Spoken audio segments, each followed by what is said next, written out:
1월 2일입니다. 야고보서 1장 12절에서 18절까지 말씀 봅니다. 시험을 견뎌내는 사람은 복이 있습니다. 여기서 모든 사람이 다 시험을 받죠. 이 세상 살아가면서. 에덴 동산에서 첫 시험이 있었습니다. 사탄이 하와를 유혹해서 하나님이 금하신 선과 악을 알게 하는 나무의 실과를 이제 먹음으로써 죄를 범하게 된 것이죠. 여기서 이 시험이라는 것은 죄의 유혹을 가리키는 것으로서 영어로 temptation을 말합니다. 자, 여기서 견뎌낸다라고 하는 것은 바로 우리 성도들이 어떠한 역경에 직면해서도 굴하지 않고 많은 고통 속에서도 죄를 짓지 않고 그것을 극복하는 것이죠. 하나님의 말씀을 붙잡고 그런 자에게 어떤 복을 주신다고요? 그 사람은 생명의 면류관을 받는다 그랬어요. 이 생명의 면류관이라고 하는 것은 운동 경기에서 승리한 선수에게 주는 면류관을 말하죠. 시험과 박해 속에서도 끊임없이 주님을 사랑하는 자에게 이 생명의 면류관이 주어진다는 것입니다. 그것은 하나님께 인정받았다는 증거가 되죠. 그런데 이 면류관은 하나님을 사랑하게 약속된 것이다라고 말해요. 그러니까 인간의 사랑을 근거로 해서 받는 것이 아니라 어디까지나 하나님께서 우리에 대한 약속의 근거에서 주는 것이다. 그래서 하나님의 약속을 믿는 또 하나님의 사랑을 받는 성도로서 하나님을 사랑하는 자가 생명의 면류관을 받는다. 하나님을 사랑한다는 것은 하나님의 말씀을 신뢰하고 순종하는 자다 하는 것입니다.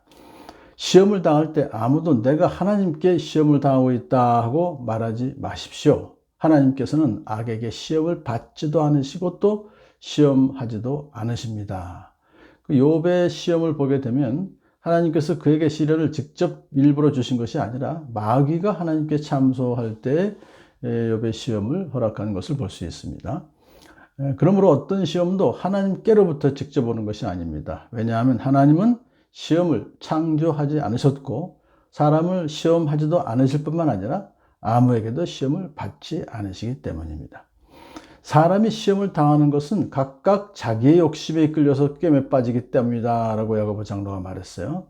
사실 시험을 당한다는 것은 1차적으로 시험하는 마귀가 있기 때문입니다. 그런데 이 마귀가 유혹할 때 우리 안에 있는 욕심이 반응함으로써 시험에 빠지게 된다는 것입니다. 그러므로 바로 이 유혹의 근원은 바로 인간의 욕심인 것이죠. 욕심은 자기가 본 것은 무엇이든지 차지하려고 하는 욕망을 가리킵니다. 이런 욕망은 원래 하나님의 말씀으로 제한받아야 되는데 그렇지 않고 그것을 방치하면 그 욕망으로 말미암아 죄악에 빠져들게 되는 것입니다. 욕심이 잉태하면 죄를 낳고 죄가 자라면 죽음을 낳습니다 라고 하는 유명한 말씀이죠. 욕망에 사로잡혔을 때 유혹에 넘어가고 그 결과 죄를 짓게 된다는 것입니다. 그런데 죄는 죄로만 남아있지 않고 그것이 자라서 필연적으로 죽음을 낳는다. 영원한 파멸을 당하게 된다 하는 것을 말해요. 죄의 삭은 사망이라고 바울도 말했죠. 그러므로 욕심을 내버려 두지 말고 그것을 빨리 버려야 된다는 것을 여기서 의미하고 있죠. 이어서 야고보 장로는 하나님은 당신의 백성을 시험에 빠뜨리시는 분이 아니다라고 세 가지를 들어서 이것을 설명하십니다. 나의 사랑하는 형제자매 여러분, 속지 마십시오. 왜 속지 말라는 것은 무엇을 속지 말라는 얘기입니까? 성도들이 시험을 받을 때 그 시험이 하나님께로부터 온 것이라고 하는 착각에 빠지지 말라는 것입니다.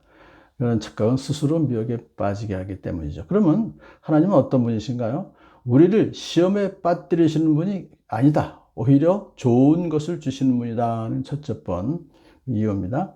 온갖 좋은 선물과 모든 완전한 은사는 위에서 곧 빛들을 지으신 아버지께로부터 내려옵니다. 그랬어요. 그러니까 온갖 좋은 선물과 완전한 은사라고 하는 것은 바로 하나님께서 성도들에게 베푸시는 특별한 은총이다. 이것은 하나님의 은총으로 말미암아 우리 성도들은 마귀의 유혹과 내적인 욕심에 이끌리는 시험을 이길 수 있게 되는 것입니다.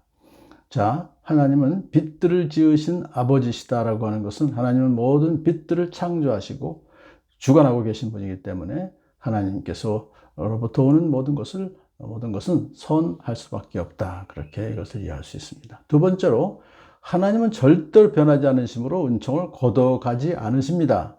아버지께서는 이러저러한 변함이나 회전하는 그림자가 없으십니다 라고 얘기했어요. 하늘에는 많은 별들이 있어서 각각 회전하기도 하고 위치를 바꾸기도 하지만 하나님은 조금도 위치를 변하지 않으시는 영원하신 분이다. 그래서 따라서 하나님께서 성도에게 베푸신 선물과 은사는 조금도 변함이 없습니다. 자, 세 번째로 무엇보다도 하나님은 성도들을 당신의 자녀로 낳으시고 첫 열매가 되게 하신 분이다. 그는 하나님은 뜻을 정하셔서 진리의 말씀으로 우리를 낳아주셨죠. 그래서 우리는 그분의 피조물 가운데서 첫 번째 열매가 되었다는 것입니다. 자, 그러므로 하나님께서 당신의 백성들을 모든 사람 가운데서 구별을 하여 예정하시고 또 진리의 말씀, 복음의 말씀으로 구원해 주셔서 그래서 피조물 가운데 첫 열매가 되게 하신다 하는 것은 옛 성품을 버리고 새로운 피조물로 탄생시켜 주신 것이다. 그런 것입니다. 따라서 우리 성도들은 옛 성품을 버리고 새로운 피조물이 된 것을 되게 해주신 하나님을 항상 기억하고 하나님을 사랑하며 그 뜻에 순종하여서 죄의 유혹을 이기며 살아가야 될 것입니다. 욕심에 이끌려서 금지된 것을 욕심내지 말고 빛의 아버지께서 이미 우리에게 주신 소중한 선물들을 누리시는 여러분 되길 축복합니다.